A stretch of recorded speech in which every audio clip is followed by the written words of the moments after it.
I'm going to demonstrate making a corrugated box with art on it. I'm actually going to do art on both sides. That can be a little challenging, so I just want to show one way to do that.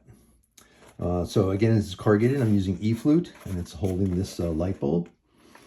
So I developed my die line. This is really hard to see because I have this very lightly printed, because I'm going to use this for my colored mock-up. So I don't want it to be so pronounced. But I developed the die line and I refined it. So it's a little different than this, and I made some adjustments. I was a little off in my spine. It's not quite closing. I wanted to add just a little bit more material here so it sits nice and tight. And eventually what I'm going to do is have this particular package is going to be sealed with a tape seal all around these three surfaces. And I'm going to integrate a tear strip into the tape seal. So I think that'll be kind of nice. So the tape seal will be quite bold. I'm going to do it in a nice contrasting color. What it'll have is it'll have a laminated string in the center, like a pull tab on a FedEx envelope. So you put it into position and then you just pull on that center thing and it breaks it apart. And then what I'm actually going to do is I'm going to make it in a yellow color so it'll look really nice against the blue. So we'll have two yellow bands of color on there. So when you open it, it's going to be part of the aesthetic of the box. So everything, the whole box will be blue. And I am going to, since we have the craft board, the board that we have now is craft on both sides. So what I want to do is I don't want this craft look on the inside. So I'm going to laminate white paper on the inside, and then all the other parts will be blue.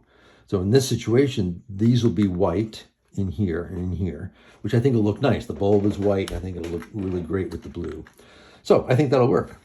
So this is a pretty straightforward structure. It's a double end wall. So I have a double end wall here, and then I have your basic double end wall on, oops.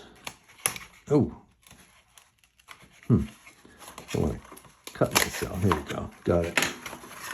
So this folds over like this, and this is a double end wall on this side. So it's all one piece. This side is a regular double end wall, but I did not put the little slit cut in here with the tab that fits down in there. I wanted to keep it really clean on the outside. So I'm using the material, I'm just extending the material into the middle and bringing it across the bottom. So that allows me to have all the blue on the one side. So this is all going to be blue in here. But eventually what I'm going to do is I'm going to do a separate printed piece here, which will be a nice printed full color piece that goes inside there. And that'll be the graphic on the inside explaining what the product is about. So on this side, we have the double end wall approach with our tabs, but I changed it. So I put the other tabs on this side so they lock in and hold on those tabs. So everything is sort of locking in together.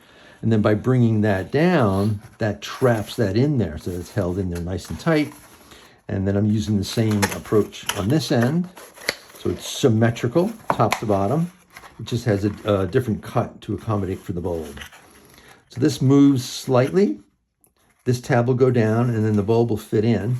So I did discover when I put the bulb in here, since I'm putting this in on center, this bottom piece is not held in. This is held in by the top. So what the bulb can do, which I don't want, is it could rock a little like this and come out of position while it's in the box. So what I ended up doing is I modified this little detail at the end here. I made this material come up a little bit. I dropped this curve down. So this end of the bulb, when it goes in here, will sit slightly down, and the thread pattern here will go under the cardboard as it fits in here. So it won't be able to rock up. So once the bulb is in here and locked in position, it becomes an integral part of the interlock. It's everything's holding everything together, and it's nicely protected. So that'll work, and I have that on the next iteration that I'm going to do for this. So right now, this one just sits there. Okay, so that turned out well. So I am going to use this as my white piece of paper. So this is just from Staples. This is the regular print paper, and I have this light gray line on here. And I'm just doing that because I want all my die cuts. I want to cut this all out and do my folds in this new mock-up. I'm not going to try to take paper and put it on the existing mock-up. You can do that, but it's a little challenging. So I have this for one side, and then this is the blue part. So this is on slightly thicker paper. Again, I just got this from Staples. And we'll see how the ink holds up. It looks like it might be a little brittle. I'm not sure. If we can get laser printers, or you have them at school, That could be better, but I'm not sure the limitations on sizes. So there's a lot of variables about how to print that. So we'll see how this works. I'm not sure if that'll work. And I'm going to be using the craft. This is the craft material I brought to school. So it's craft both sides, but it's an E-flute. It's actually a very nice piece of board. So if you're doing something in craft, it's perfect. But I wanted to clean this up a little bit and make it the white and the blue. So there's a couple ways to do this. What we need to do is we need to orient this piece of art on this side, and the die line, because I don't have a lot of copy. I just have these two components because I wanted to show how to demonstrate how to do this. I need to orient this panel right here is this panel on the die line. So what's going to happen is this is going to have to be adhered to this side, so all of that will line up. Now this is where it gets a little crazy to do this. I have another tutorial for the Corrugated Box that I think I did with Twin Tack. Twin Tack is a sticky paper. It's like a big piece of tape, but it's on paper, so it has some thickness to it. So I ended up just using 2 pieces of board from Staples, or the thicker paper, and gluing it together with the Twin Tack, and it still was pretty thick, so it didn't fold as nicely as it should have. So here, I really don't want to add too much to the E-flute, because this might not fold very nicely, so we'll see how this works. So now I'm adding some paper to this. I don't want it to get all wrinkled, and we'll try, see how it goes. So what I've discovered is there's a couple ways to do it, and I know you guys have some techniques, so there's many ways to do this. I'm just going to suggest one way to do this. We have to orient. So what I've done is I printed my paper exactly to an 18 by 20 inch dimension, and I did that for both of these. So now these are exactly the same size, so I can actually use the outside of this cut piece of paper as my guide, as long as my board is exactly the same size. So all I have to do is get this paper on this board and line up with the edge perfectly, and then do the same thing on the other side, and then everything should line up. Easier said than done. So I started off with spraying the back of the paper, and I was coming in here. Let me find a corner so you can see. And I started with my corner. I tried to put I'm holding the paper up in the air, and I put the corner down, and I'm trying to lay it down evenly. And it's hard. It was hard to get that to line up, so it didn't quite work. So I ended up peeling it up. I was lucky to get it off, and I wanted to try a different approach. So I found that this works well. So what I did was I took the paper, and I just turned that over and laid that down. Let's see if we can see this edge here. Yeah, okay, I'm gonna focus on this edge, because this is the edge that I have trimmed, and I'm orienting my fluting. If you remember correctly, we need to get the fluting in the right direction. So that's this little detail on the end there. So I'm trying to get that flute to run in this direction, and that's how it's going to work with my design. So once I figured that all out, what I did was I took the board and I ended up spraying the board with spray mount. I actually used photo mount. There's several different kinds. So some that's really, really strong. It's industrial grade. Photo mount's pretty good, but it dries quickly, so you have to move fast. And this is a relatively large area. So again, wear masks, go into spray booths outside, and spraying a nice even coat on there. And I would go pretty heavy. This isn't like the repositionable spray mount where we want to peel it up. We want this on there permanently, because I don't want it to buckle. So you spray a good amount and get it on there, and then put into position as quickly as you can. So what I liked about spraying the board and not the paper is this is a little easier to manipulate. I can hold this. So what I ended up doing, let me turn this sideways so I can kind of show. So with this, let's say I have the spray on this side and I have this lined up. So all I really had to do, I can make this board float in space. All I had to do is lay the board on this edge. It's a lot easier to hold. It's not so flexible. So once I got that leading edge into position, I just laid it down and pressed it down. And that worked pretty well. It was pretty quick. So I like that. So once you get that into position, so it's like perfectly lined up, you have to keep track. Now I know it's this little panel right here is going to be the panel that has that logo on it. So I have to keep, I don't know, make sure I don't scratch this up. To keep track of that. So this is going to be end up going on the front of the box. So you have to just keep track. So when I turn this over, And I actually turn this piece of paper over, and then I go back out and I'm going to spray this side and then put this in position. Just make sure you keep track of everything and line it up. And then the same process. And once you do that, everything should line up nicely. So I have that done, and I started cutting that out. So here's the blue side, and I have the die line on this side, and here's where that piece of art's supposed to be, so that's ready to go. Another technique, and I just did that on here just to show that I have a light little line right here on that panel that runs all the way to this edge. So if I had a random piece of cardboard or I wasn't able to line it up by the outside, you could line up, like I could make a little tick mark on the board on the other side, and I could line up the other piece of art on the back. So there's a couple ways to do this, but the idea is to get that perfectly lined up. So I'm just going to finish cutting this out, and we can fold it up. So this stuff is quite fragile. I actually got a scratch in here, but as it turns out, that scratch ends up being in the waist area here, so it's lucky, but we have to be careful. So when you're cutting, so I'm putting the blue down on this cutting board, which has got some stuff on it, so I could damage it. So you just have to be careful moving it around and scraping and scratching and all that stuff. So again, it's the E-flute, so it's pretty easy to cut. It is pretty dense, so sometimes you might have to make 2 passes.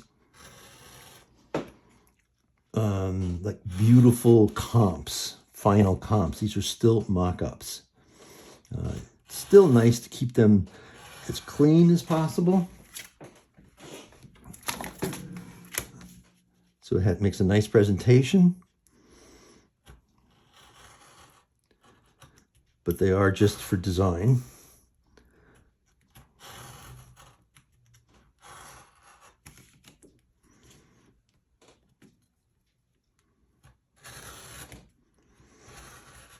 I can see as I'm doing this, there are little nuances. This is only E-flutes, but there are little tolerances. Like I have a fold here, and then I have this little cut slightly inside. When I say slightly, with E-flute, we're talking about 16th of an inch or 1/8 of an inch. That's about 1/8 of an inch of clearance there. And I have a little bit of space here. So when this folds up and that tab comes in, it gives us enough room. And certain things don't line up deliberately. Like I have a fold here, and that's a fold. I know this is hard to see, these little lines, but that's a fold inside. So things fold inside one another. It's a lot to keep track of. But they do make a big difference, these little tolerances. I'm going to cut both of these at the same time.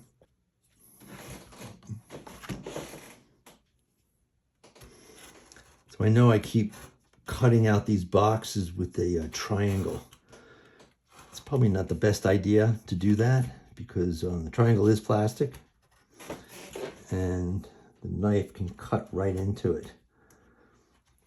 So you should use a metal edge, but I like the plastic because what I do is I like seeing through to the rest of the die. So when I'm cutting, if it's opaque, sometimes I don't see certain things and it's hard for me to tell where the cut stops.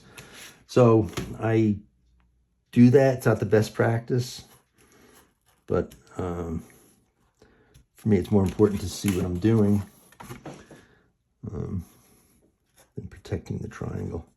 So this curve also dips down a little bit further than the original, so I can get that bulb to sit down below center and get this part to go underneath. That took a moment to think about how I was going to do that without changing the design too much. I was a little disappointed that I discovered that after I built it. But now that I have a good solution for that, it's okay.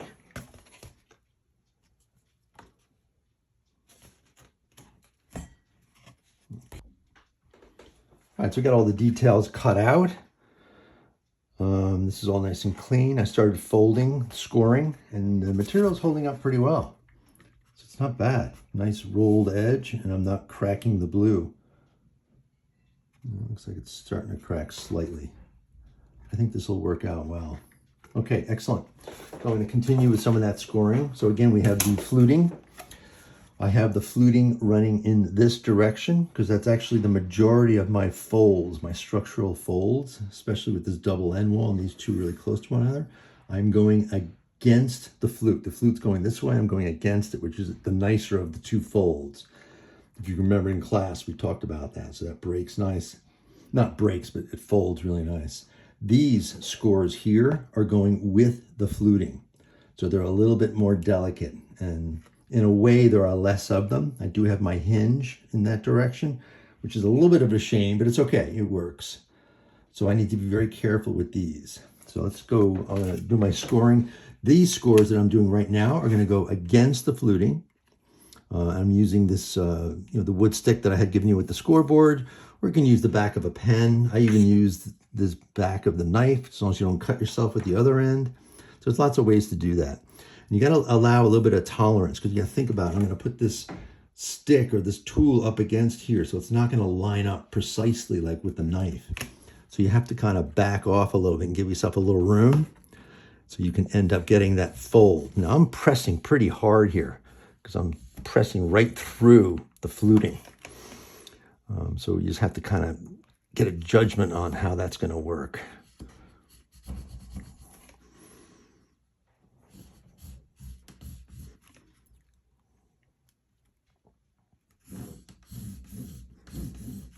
All the scores against the fluting. So now these are going with the flute. So now we need to be a little more gentle. If I press too hard, I'll probably end up tearing. So I am doing this very lightly. Don't want to tear. And I'm just going to fold that up just enough to get that to go, and then I'll fold it a little bit more after I take this up. Okay, now I have these double lines here. I actually want one fold in the middle. This is the spine, so I'm going to pull this back to about here. And I want to get that one fold right in the middle there without tearing, like this. There we go. That's perfect. Right in the center. And then we'll do this here. Okay, and then we just have this one right here. So all our designs are going to be different. So it is a bit of a judgment call to just figure out which way you want the fluting to go. Okay, so now it's going to try to bend these. All right, not bad.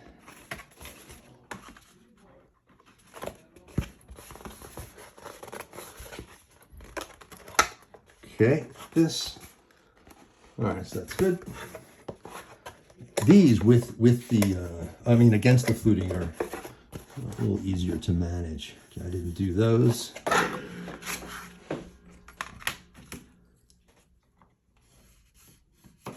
This. Okay. So those are that's with the flutes. Pull that in. This.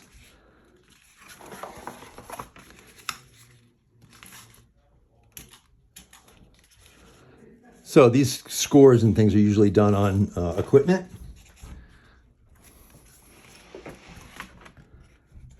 So since we're doing this by hand, kind of have to encourage the material to bend. Here's that double fold.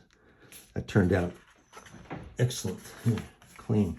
So now, like I had shown before, let me get my pencil. This fold here is going to fold the other direction. So I want to be very careful.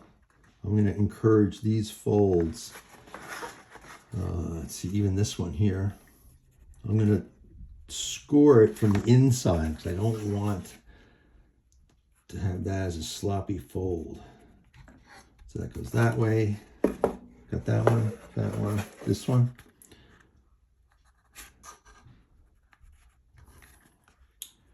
Oh, and the big one is the spine here on the back here. So let's do this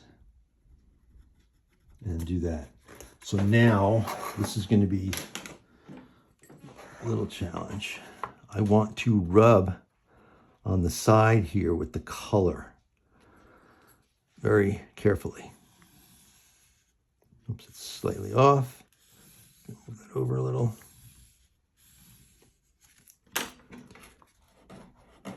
All right, see the fold a little, it's not perfect. But we'll do the best we can.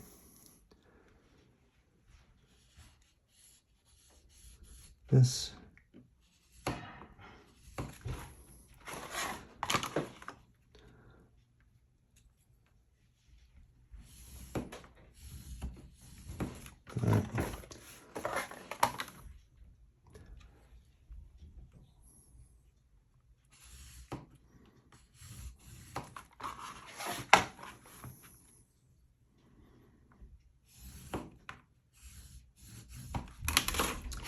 All right, so these folds, there we go, that's nice.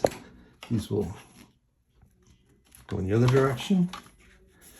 This. I'm just going to try to fold that a little bit more. This.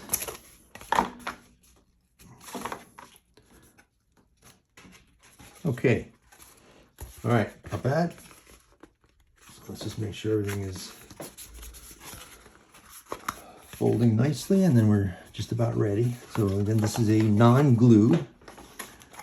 Doesn't have to be, but it's just the way that this double end wall type of structure works. It's actually kind of impressive that there is no glue. Oops, I got a little bit of a tear here. That'll be on the inside. You know, we're not gonna, oh, look at those. That's because I scored both sides and it tore. And I'm tearing right through that piece of liner paper that I put on the inside. But that will not be visible, so I think we should be okay with that. I'm just gonna make sure that this is gonna fold up nice. This. Okay. Just gonna push these back slightly so I can get that to fold up. Okay, this.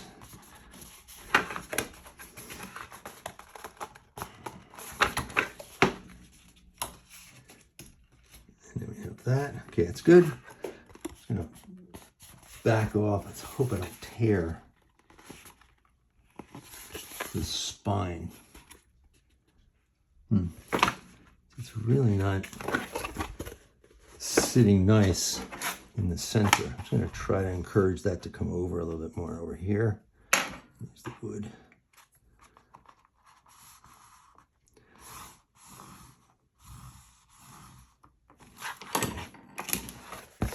Help.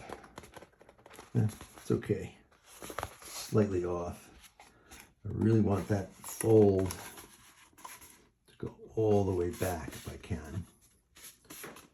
Okay, so that's that extra material that I added that I didn't have on my first attempt to get that to line up. Looks like I could even used a little bit more material.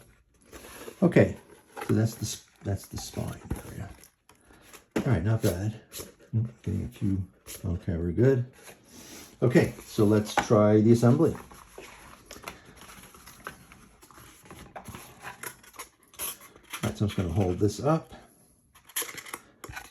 bring this down, put that in, looks good.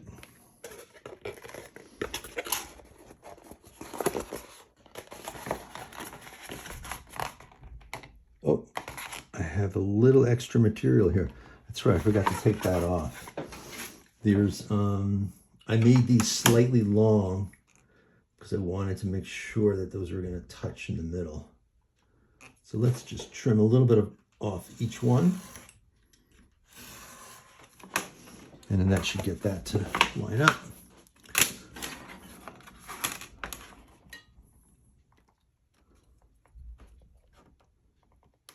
This. So a little designing on the fly.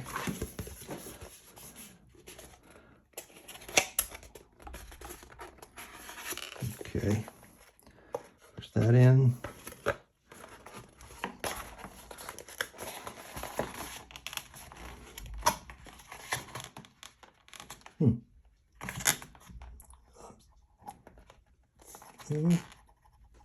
close.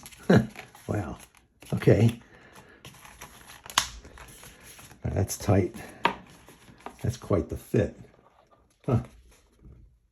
All right, not bad. Looks pretty good. Yes, that's the cover. Excellent. Yeah, so the white in here is not bad.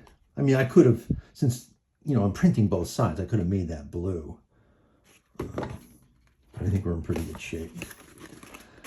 All right, so this will be similar. Fold this in. I'm going to put these tabs to the inside. And then that goes in here. Very nice. Same thing on this end. It's always nice to have three hands, but it doesn't work that way. Okay. Get that to stay in. Alright, so this is very big. I did the same thing here, huh? Let's see how much material I do have. I have quite a bit. Okay, same thing here. I added some extra, and I forgot to take it away on the last iteration of the die line. So these aren't lining up quite right. Most cases, you can always remove material. It's hard to put it back. So it's sometimes a little extra to give yourself the ability to do some fine tuning at the end. Can be beneficial. I mentioned this is the bulb is now leaning in down here, so it's not perfectly. I want it to be perfectly on center, but I just angled it in just a little bit so I could get this tip to sit underneath that edge.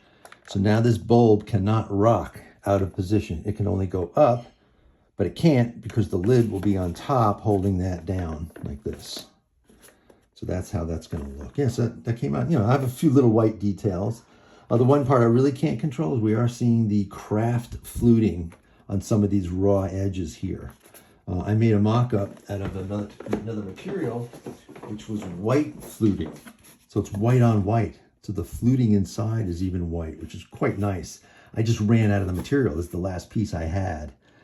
And this was very dense. This is like a double E-flute, they call it. It has 2 layers of material laminated together to make the fluting, so it's really rigid and it breaks on the folds. It starts to tear a little bit because it's too strong. So I'd like to get a hold of this white on white, white on white on white, front, back, and inside with a little less density of flute. It's really, really nice material. So I would probably ultimately make this out of that. So these little edges in here could be white. So that turned out nice. It's good. So I just put this art in here for position. Like I had mentioned, I have some yellow tape. So I'm actually going to demonstrate how this might look because it kind of matches the branding. I'm going to put this yellow tape around these open seal areas here, and there'll be like a little string or something. So you just have to take the string and peel that, and you'll end up with this nice yellow band. So I think that'll look great. I'll finish that up and show how that works. So I'm going to put a piece of art in here, which I have. So adding some of the details finishes the pack. So it's nice with the graphics. Have a little bit of branding on the side. The branding on top is kind of functional too. It orients the package. So when the consumer opens it, you know, the bulb is presented in the correct direction. It's not all upside down. So I guess the main thing I added here was this tape. The tape's a little off on color, but basically it'd be, you know, this yellowy orange color. So what I'm suggesting is this would be one piece of tape that goes all around the whole pack, and it would have a tearaway, a center section or a string or something like that, that you could just tear that away, and it would leave part of the tape on the top and the bottom, so it almost becomes kind of a graphic detail component on there. So that's neat. That's the top, so this would be the front, and then I'm just putting the mailing label on the back. So even if you had the pack around, it's kind of on the bottom side.